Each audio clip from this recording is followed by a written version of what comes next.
Brett Hawke, welcome to Tuesdays with Mike. How are you? Very good, Mike. Appreciate you having me. Thank you. I am so much looking forward to this discussion. I've been looking forward to it for a while, and I really want to find out what you're about, what you've been up to, and where you're headed. So, if that sounds good for you, let's get started. Yeah, absolutely. Looking forward to it. Perfect. First off, you have a long list of accomplishments, accolades, and otherwise. But as I start most podcasts, I really like to take a moment to lean in and learn about the individual that is my guest here on Tuesdays with Mike. Take whatever time and space and direction you want to on this. I want to find out about your past and if that leads us to your discovery of swimming or other competitive athletics that preceded swimming. Tell us about Brett Hawke. Yeah, thanks. Well, looking back now, it seems like there's a lot to cover. If I go back to the beginning and look forward the other way, I just can't believe a lot of this happened. Really. I started swimming because I was a very severe asthmatic as a kid. Growing up Okay. in Sydney, Australia, we had a backyard pool, and we would play around in the backyard pool in the summers and kind of just play. So swimming was play for me. But I was a very severe asthmatic from the age of, a few months old to the age of 5. I was pretty much in and out of hospital. I'd spend a couple of weeks in the hospital. I'd spend a couple of days at home and then back to the hospital. So my first 5 years of life was just really in hospitals, and that's all I knew. So I was a very shy, very underdeveloped kid all the way up through my teen years. But basically, ultimately, I found swimming at the age of 10 because the doctors were like, "Look, just get into the pool and start swimming competitively or training," Mm-hmm. and that gave me purpose. That's where I found myself. It gave me structure, it gave me purpose, Yeah. it gave me something to look forward to each day, and it took the focus away from my health in terms of how dire it was for the first 10 years, and it gave me confidence that I'd never had before. So that's what swimming was for me. Ultimately, I fell in love with the competitive side from the age of 11 all the way up to the end of high school, 17 years old. Just fell in love with it. At that stage, I was still underdeveloped. I wasn't a great swimmer, but I was good. I obviously had talent. There was Yeah. talent there. But at that stage, my father was like, "Okay, it's time to get a real job. You've just finished high school," and my dad was pushing me out the door to either go to college or get a job. And at that stage, it was get a job. So I said, "Look, I still want to continue swimming," and he said, "Well, if you want to do that, go fund yourself." So I took up a job, and in between work, I would swim and tried to be this professional athlete. And I learned a lot in that process, and that was about a 3 year span up to the age of 20. And I went to the Olympic trials at 20, missed the Olympic team by a few 100ths of a second, only 3/100ths to be exact. I missed the Olympic team. And so I sat at home and watched the 1996 Olympics in Atlanta from Mm. my home in Sydney, and realized that was somewhere I wanted to be. And I couldn't let it go. So I actually took up a scholarship in America to go to college after that, and I went to Auburn University in Okay. Alabama, and that's where that changed my life. Coming to Yeah. America really changed everything. So that's we can go into how I fell in love with competitive swimming from that point on. But ultimately, I went back to make the Sydney Olympic team in 2000, my home Olympics. I made that. I was part of an incredible Australian Olympic swim team. I stayed on the Australian swim team for 6 years up until 2006. I went to every Olympics, World Championships. I did everything at the highest level for the next 6 years. Yeah. And then in 2006, decided to hang it up at the age of 31 and go back to finish my college career and finish my degree, and took up a coaching job in 2006. And from 2006 onwards has got me to this point of who I Yeah. am and what I stand for in terms of what swimming has done for me, and the impact that I've had on swimming. I want to go next to what you learned about coaching. But before we go there, I want to find out, do you feel that you outgrew asthma, exercised yourself out of it, still have it, but have a far redundant capacity, and so you are really not triggered? What are your thoughts there? Yeah, I still have it in some capacity, and doctors Mhm. always said you'd grow out of it, and I was like, that's Mhm. crazy. Yeah. Coming from where I came from as a young kid, I thought I'd never be rid of it, Mhm. and it controlled my life for many years. But I did eventually somewhat grow out of it, and now it's just seasonal. So I can I- exercise just fine, and maybe that is from my competitive swimming, where it's just strengthened my lungs so much. But it's really the allergy season that hits me, so I'll need to hit my albuterol a little bit when the allergies hit. But other than that, I don't notice it. And again, I keep going back to this control that it had over me. As a young kid, I think you are controlled by it, but as an adult, I don't look at it as any form of disability, or it's just something of, it's like brushing your teeth in the morning. You just deal with it, and you move on, and Yeah. that's the way I've dealt with it in my life. Yeah, that's amazing that you took the shackles of an identity. Yeah, I'm a person with asthma. yeah, You did not allow those shackles to ball and chain you. Pardon me for using that phrase of to the bottom of the pool. yeah. But you continued to swim with speed, with asthma, with those shackles, and didn't let the identity define you. That's exceptional, and we need to take note of that. Well, it's Yeah. even more extreme than that. It is that for sure. Yeah. And but what happened is when I first started swimming, I was so afraid to put my face in the water that I swam with my head up. I wouldn't put my face down because I Wow. wanted that air so desperately, and I did that for the Yes. first few months. And then jump forward to my Olympic career. I chose an event where I would take my last breath when they said take your marks, and the very next breath I would take was when the race was over. So I wouldn't take a breath the whole race, and I would compete at the Olympic level without any oxygen at all. Well, I guess just the oxygen that's in my lungs. So, Right. so it went to the extreme level, and yeah, it's crazy to think of that. We're gonna have to get into that because we will touch on that. That's massive. Yeah, Okay, let's talk about your career as a swimming athlete. You can call it an individual sport. You would know better than I. You can call it a team sport, especially when you're there in Auburn. Obviously, it has it's in both places, right? But right. what did you learn about coaching at that time that you either intentionally absorbed and now reflect as a coach, or you didn't know you were learning that you're now using as a coach? What did you learn from coaching that you did or didn't want to do during your athletic experience?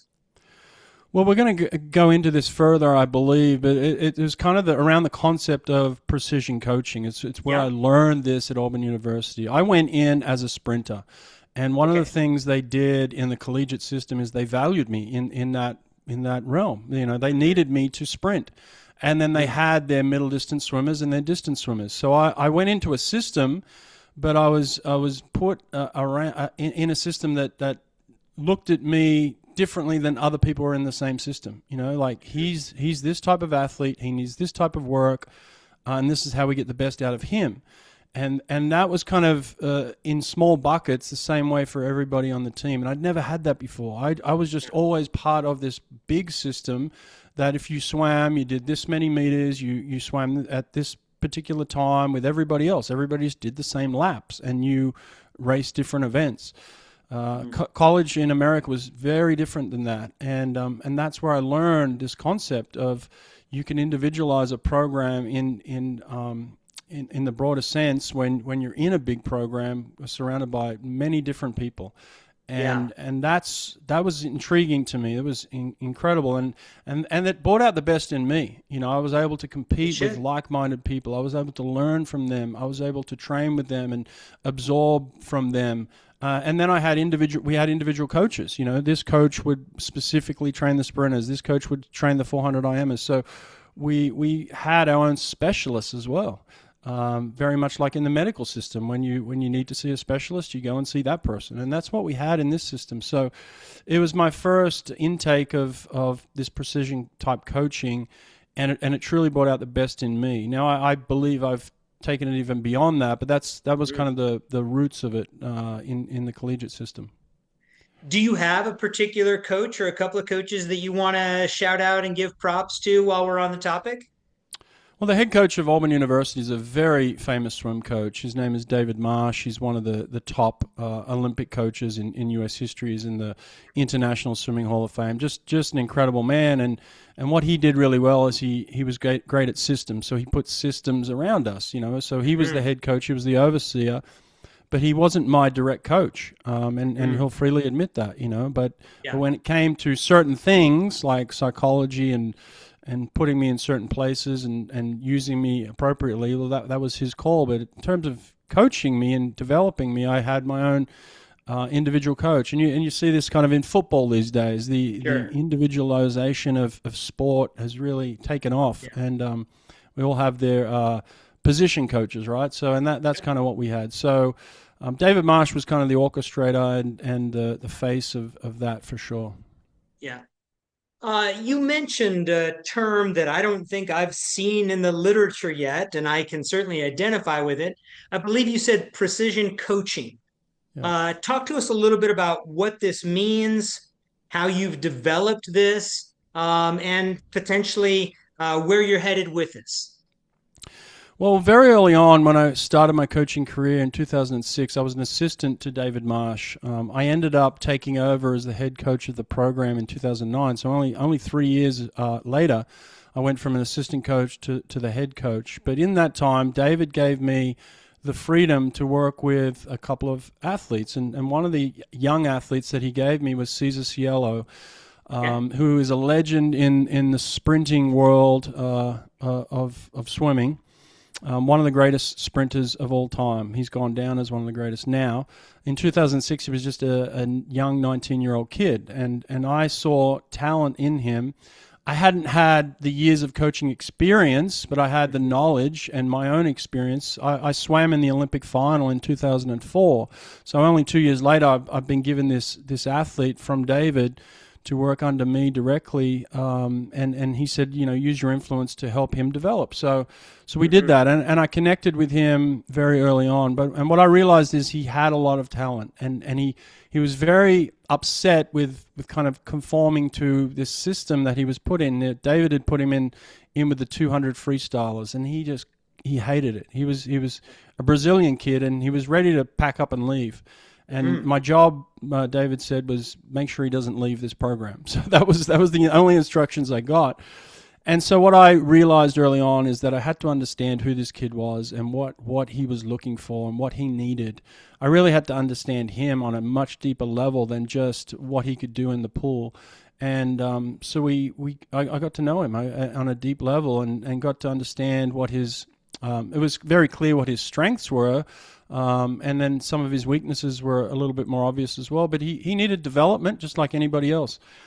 So from 2006 to 2008, we struck up this bond, and 2008 I ended up taking him to the Olympic Games in Beijing, and where he ultimately ended up his first event. He got a bronze medal in the 100 freestyle. And then a couple of days later ended up winning the 50 freestyle at his first Olympic Games at the age of 21, and kind of shocked the world. You know, no one had put him in the top 15 of people they thought were going to win the event, and he ends up winning the 50 freestyle. And again, this is 2 years into my coaching career. So this is kind of where the idea of precision coaching came from. I realized he wasn't going to fit into a system, and I needed to get the best out of him.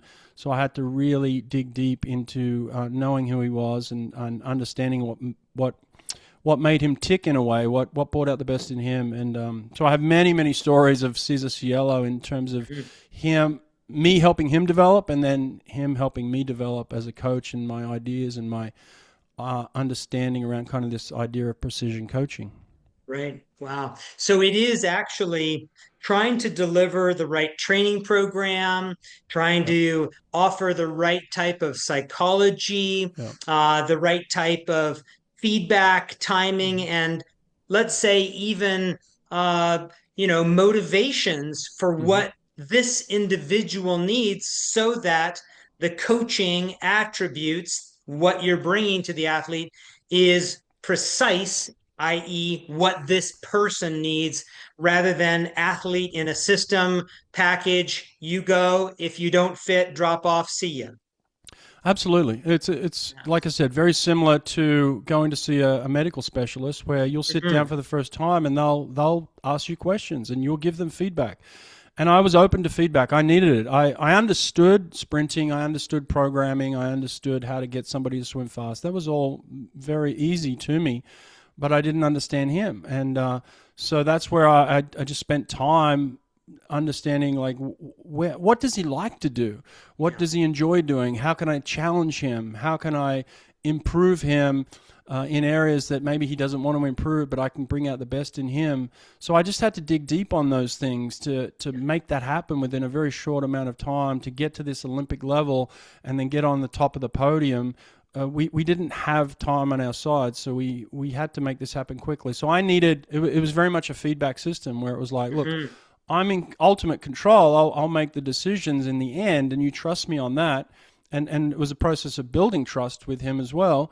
But it was allowing him to have an impact in his own program, in the way that he came to practice every day and the type of work that he delivered.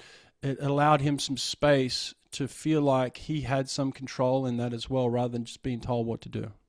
This is amazing. So, Brett, you're speaking my language here, and I'm going to ask some related questions because what I'm hearing you say, please correct me if I'm wrong, is that you are providing the athlete some Hmm. degree of autonomy. Yeah. You're allowing them to make some decisions, some self direction of the day's programming, drills, mileage, and maybe even across a periodization. Hmm. First off, is that part correct? Does he or the other athletes that you've been coaching since, do they feel that they have a sense of autonomy? Have I got that right? Yeah, in a way, for sure. Like, I want them to feel like they're not just walking in doing someone else's program, right? Mm-hmm. That's what I want them to feel like. Like they Right. have some input. Now, there's going to be general things that everybody does that everybody needs Mm-hmm. to do, right? It's almost like a plate of dinner, right? You're going to have your meat and two veg, let's say. Like everybody's going to eat a certain meat and Right. two different, but it might be different vegetables for different people. Like That's you're still nice. gonna, that kind of thing. So it's if you simplify things, and that's what I tried to do too. Like I didn't have this huge base of coaching experience other than my observations and being around some of the best athletes in the world for many years and asking Yeah. questions and being inquisitive. I knew all that stuff, but it was like I needed his help to develop me as well. So that's where I was like, look, give me some feedback on the things that are working here, the things that you love, and we'll just keep doing those things. So it was pretty Yeah. quick. Like I knew pretty quickly. I was like, okay, I'm going to present this to him. I knew what he disliked, so that was fairly Yeah. easy, fairly obvious quickly. And then we just kept Yeah. doing things that he enjoyed. What Yeah. what your hope is for anybody that you deal with in this type of relationship is you hope that they want to come back each day. You hope that they want to come back and they want to get better and they want to improve, and that you provide a really nurturing space for them. And so again, I just went and saw my doctor today. I've just moved to Las Vegas recently, and I got a new GP, they call it, I guess. Mm-hmm. I really love the way she's made me feel in terms of like immediately coming in and feeling like she wanted to understand me very quickly. And Yeah. that's the same thing I'm trying to do as a coach. So Yeah. yeah, all those things that you say are absolutely true. And now I found that you also tend to get pulled back in what everybody else is doing too. Like Mm. you see what people around you are doing. They're saying, well, that can't work. This is the old way of doing things. So at times you can even question that, where you feel like, am I giving them too much autonomy, or this or Mm. that? So you have to Right. make adjustments as you go. But I found it's just the best and healthiest way for me to connect with the athletes and get the best out of them. Yeah. It's interesting. You've made a couple of very astute references to analogies in medicine. Early on, you talked about seeing specialists, Yep. and you analogized that to having sprint coaches. And Yep. just now, you talked about having a GP that was interested in getting to know you, Yep. and how that felt very similar to your relationship and your approach with Caesar. Yep. We all know that there's a developing science that's called precision medicine. You've built precision coaching and iterated this, potentially have coined this phrase and this approach. I'm going to ask you a related question. Do you feel that this approach potentially has a role in business leadership as well? Absolutely. I mean, I don't see why CEOs shouldn't be using this approach, right? You've Mm, certainly got an array of people, and they come from different backgrounds, and they might be different ages, and they have different inputs and different needs, and you want to get the best out of your workforce. You want to get the best out of your people. Just the same as being at Auburn University and being part of a team, and I had to figure this out as a head coach once I took over Auburn swim team in 2009. I was all of a sudden it was like, okay, instead of just being focused on one or two or three people now I've got a team of people, and now I'm overseeing all these different aspects and all these different groups and all these different coaches. And so I have to then learn how to get the best out of my coaching staff so that I can right. give them the freedom to be the best coaches they could be, all within working within that system, So you Yeah. do want people reporting back to you. But as the CEO, I would imagine that you want a team that is thriving, that loves to come to work, Mm-hmm. that feels seen, feels important, that you can identify them as being different than someone else within that same system or organization, and you're treating everybody equally fair but differently, and they feel like they're seen. I think that's the big thing. Like, we all want Yeah. to feel like we're seen, and especially when it comes from leadership. If Yeah. leadership can notice you, and I mean, you'll kill for people like that. You'll work Yeah. extra hard for people like that. Yeah. That's a great point. Uh, this is just me, and this is how I approach things. I see that you have stages and thousands of people, if not TED Talks, in your future, because your message translates. It really does, and I would hope that that you could amass that if that was in your interest. This really translates because you're talking about leading athletes, you're talking about leading patients, you're talking about leading business teams. And the reality is, Brett, you're also talking about leading families. You want Yeah, to be seen by your yeah, parents. yeah, You want to have purpose. You want to contribute, and everybody feels the best. And I don't care whether you're talking about Dan Buettner's work in the blue zones and people are 98 years old and still benefit from being seen. I think you hit it right on the head there, and your message is resonating with people across the lifespan. yeah. Well, I appreciate that. Thank you. I put in years of work now into this. I've been observing, and I think the biggest thing is being inquisitive. I love to ask questions. I love to learn from other people. I love to listen to other people. So I spend my time, just as much time on ESPN watching the best coaches and best athletes in the world as I might do on YouTube or LinkedIn watching the best CEOs and how they Yeah, operate. yeah, So it relates. It's all linked. The way that we performance, right? It's human performance. It's understanding human performance and how you get yeah, the best out of people and organizations. All of that stuff translates so well. yeah. Let's take a moment now and talk about one of your most recent ventures. I find it very intriguing myself. You had an opportunity to play a seminal role in the Extreme Games. I want to give you some space to talk about this so you can talk about the science and the data and your interest in that attribute, as well as some of the accolades and accomplishments that swimmers that are directly underneath your tutelage were able to accomplish. Tell us about the extreme games. Some people wouldn't even have knowledge of what that means. So take your time and lean into this for a moment, please. Well, I'll make one correction. It's called the Enhanced Games, Oh, which that's is right. I'm sorry. Yes, that's right. it's actually That, very similar. It is yeah, extreme, so yeah. it goes hand in hand. Thank you, but it makes so much more sense that it would be called the enhanced games. I apologize because the extreme games was on top of my head there. Thank you for the correction. Yeah, no, that's okay. I mean, the enhanced games is something that intrigued me. I listened to a podcast, Joe Rogan, actually, a couple Mm, of years ago, and the founders of the enhanced games had came on that podcast, and they were talking about what their vision was and what they wanted to try and do, and it resonated with me. And then, crazy enough, an athlete in Australia, James Magnuson, kind of made a statement, said, "I'd love to be the first athlete." In the enhanced games. And mm. within a couple of weeks, James reached out to me and said, "Hey, Brett, I've made this statement publicly. I need to kind of follow through on it now. I need a coach." And Yeah. so he's out in Australia. No one in Australia would touch him. And basically what it is allowing athletes to use performance enhancing substances Hmm. to push human limits under controlled and observed conditions, and so it's not a free for all. It's using FDA only approved substances, Hmm. and nothing illegal.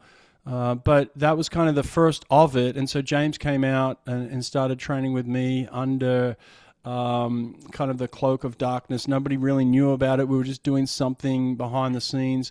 Yeah. The objective there was to try and get James to break the 50-meter world record. Okay. And And that's in that freestyle. freestyle, yeah. So the Okay. world record at the time was from my athlete, and that's probably why James reached out to me. It was Cesar Cielo had the world record in 20.91 seconds Okay. from 2009. They were trying to attempt to break that, and James was coming out of an 8-year retirement, so it was a big deal. Like we were reaching, certainly reaching, and we had a few months. They're like, we'll give you a few months to get this done. So Yeah. a team of doctors came around and got around him. And then within that few months, another athlete had heard about this. His name was Christian Golomev, and Christian had just finished swimming at the Paris Olympics Okay. a few months earlier and said, I want to kind of join your squad, and didn't tell anyone other than us. And so he kind of joined on the squad too. So the And idea that's behind it also was, swimming 50. yeah, that was he had just finished fifth at the Paris Olympics in the Okay. 50 freestyle. He's one of the top Okay. current performers in the world. James had been retired, like I said, for 8 years. So Yeah. Christian came in pretty quickly and was already ahead of James just from Hmm. where he was starting. And James was coming from a long way back. So ultimately, what happened? We had a couple of months to try and do this world record attempt, and James failed. He didn't get the world record, but Christian, his training partner, actually went out and broke the world record, and we recorded it all. And then we did this big presentation last year in Vegas where we kind of announced this had happened. We'd filmed it all. We put it out on YouTube so everyone could watch it, and kind of shocked the world a little bit and said, all right, we're gonna now have an enhanced games, and we're going to do it a year from now. So that was that was the starting point. It was like, all right, we just Wow. announced to the world we're going to have this enhanced games. What are we going to do? We need athletes. We need sports. So they went into swimming, track and field, and weightlifting as the three primary sports. They went out and grabbed a bunch of athletes who were willing to retire from their traditional Olympic sports and come into the enhanced games and try this new way of performing and see if they could push their limits. Yeah. We ended up So, going to Abu Dhabi for 4 months and oh, going wow. into a trial, a medical trial. And Hmm. they recorded and tested everything. So they went through, testing unlike I've ever seen any Olympic athletes go through, any athletes for Yeah. that matter. Like they knew head to toe exactly what was happening in their body for those 4 months. They got CAT scans and all the medical scans that you could possibly imagine, while at the same time starting a performance enhancing substance protocol, Hmm. and they did that for a period of about 8 weeks in the lead up to the enhanced games, and then they ended up Yeah. in May going to the first enhanced games and competing, and that's the way it went. Yeah, And I believe you told me 20.91 had been Caesar's time. right. What was Christian's time? Christian, the first time round went 20.88, so he only broke it by, or maybe he went 8.9. Sorry, 8.9. So he broke it by two one Yeah. hundredths of a second. Hmm. The following year at the enhanced games, he went 20.81, so he took another kind of almost tenth of a second off that Yeah. again. Um, and within all that stuff that I talked about, it wasn't all smooth sailing. There was a lot of learnings. There was a lot of Right. challenges. There was a lot of things that we were up against publicly and behind the scenes. Sure. There were certain people that were happy that we were doing this. Other people were very angry that we were doing this. Yeah. And like I said, we went to Abu Dhabi, and within 2 weeks of us touching down in Abu Dhabi, President Trump decided to go to war in the Middle East, and started a war right in our backyard. And so Wow. we would wake up in the morning to sirens going off at 2 a.m. and missiles going overhead, Really? Wow. yeah, for a period, for the whole time, basically. So that was one of the challenges that we faced, is that we're in a war zone, in Yeah. a medical trial in a war zone. So a lot of challenges. Things went well. Some things went well. Some things were very Yeah. difficult. So yeah. But you know what?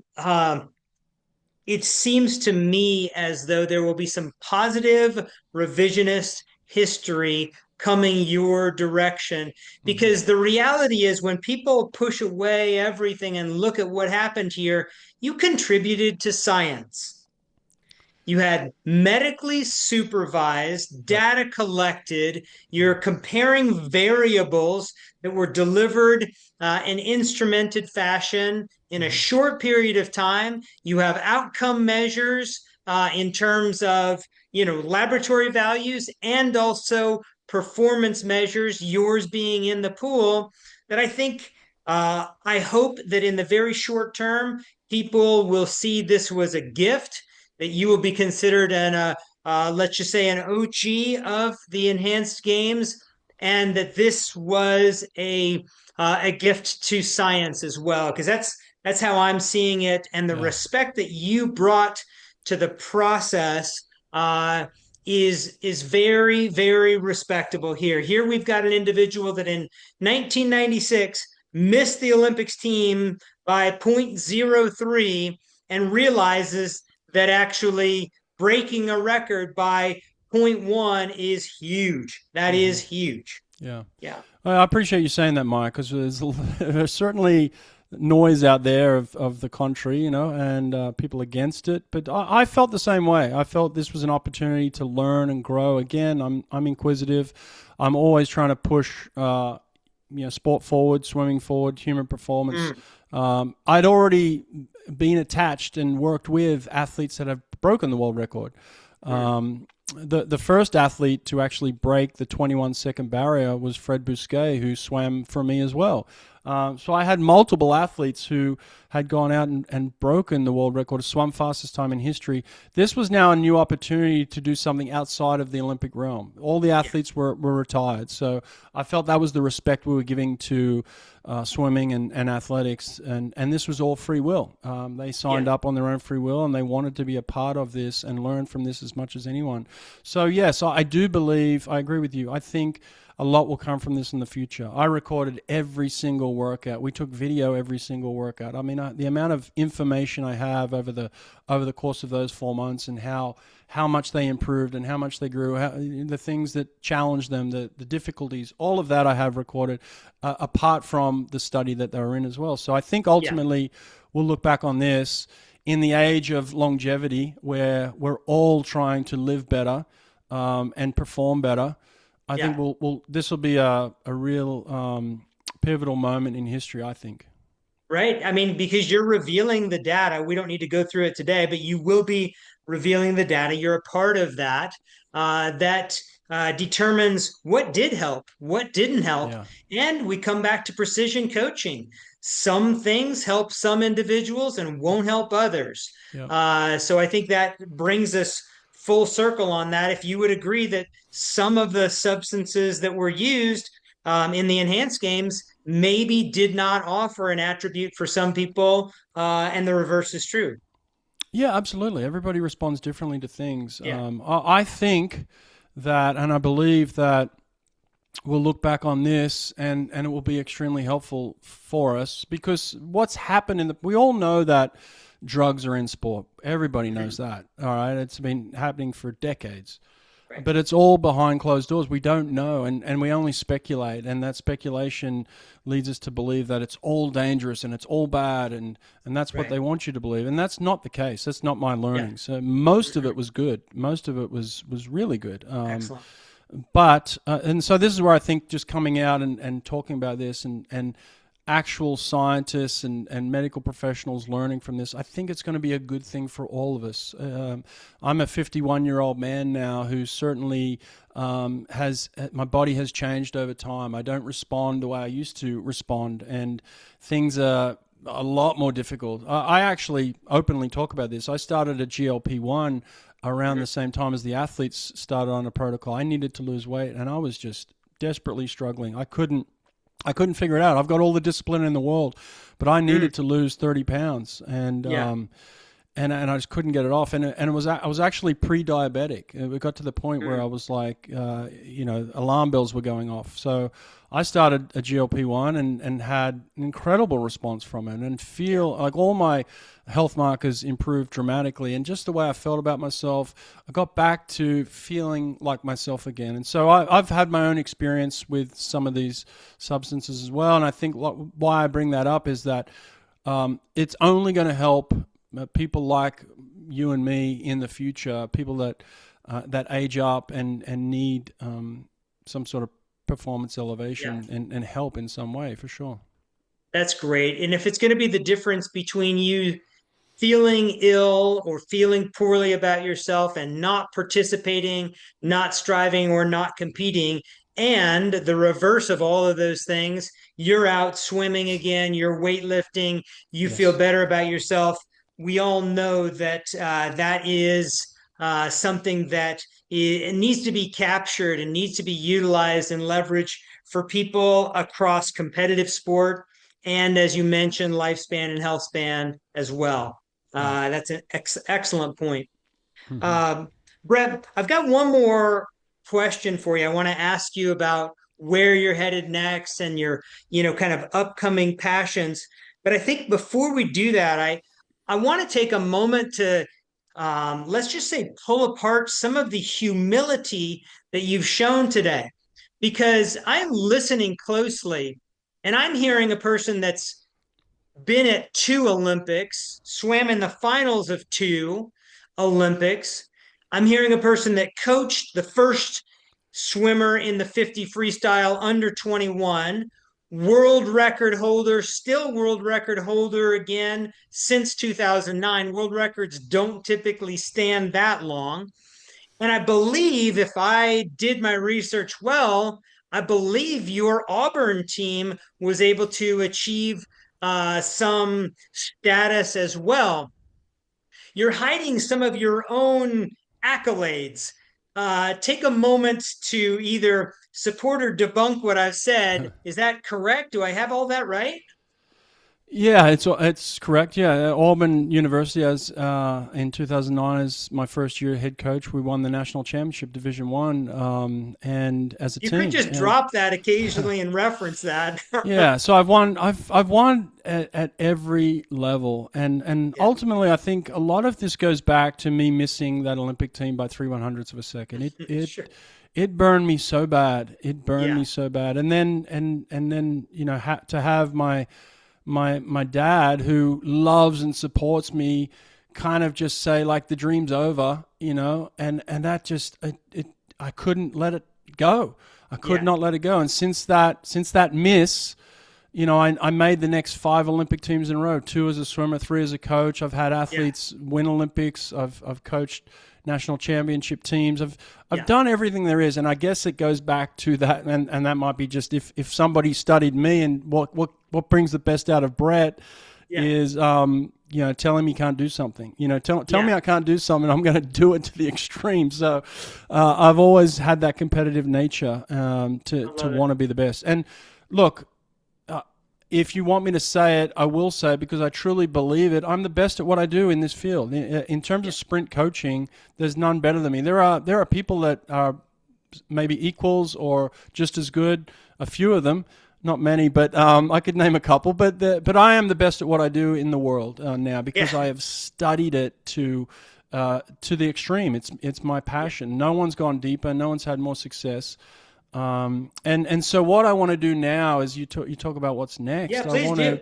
Yeah, I want to then hopefully take that out into the world and share my learnings of what brings out the best in people, precision coaching or team management or success at the highest level, organizational success, things like that. I do want to take that message out to the world because I do believe I'm the best in the world at it, and there are certain people who are best in the world in their field, and I love sharing, I love teaching, but I also think it's an obligation for me to give back on this knowledge that I've got because I think it is yeah. powerful, and I think a lot of people can learn from it, and so that's what I want to do in the future. I want to take the learnings I've had from being the best in the world in this particular field of swimming and expressing that across many different domains.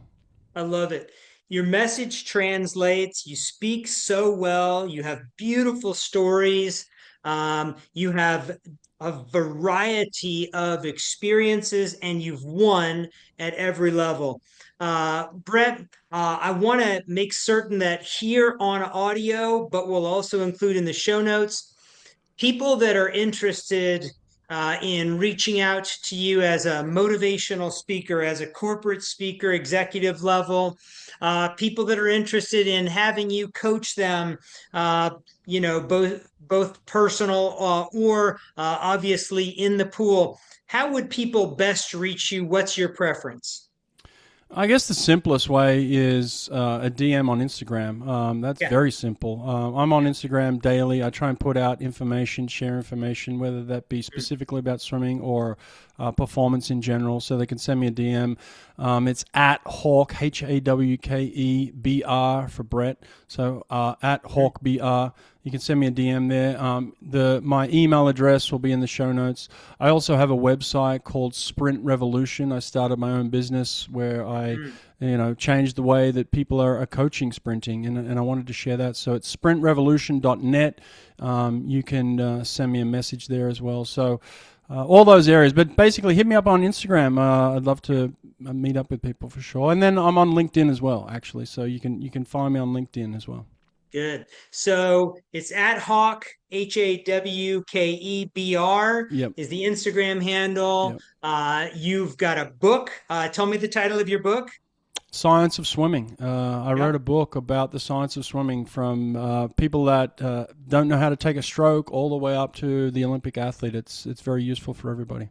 So empowering. And you don't know what youngster with asthma could benefit from someone that's empowered by your book that leads them to the same types of discoveries that you've had in the pool. So Brett Hawke, author, innovator, coach, athlete, motivational speaker, and the list goes on and on. I want to thank you for joining me here on Tuesdays with Mike. It has been my pleasure indeed. Thank you, Mike. I appreciate the time and the questions. They were awesome. Thank you. Thank you.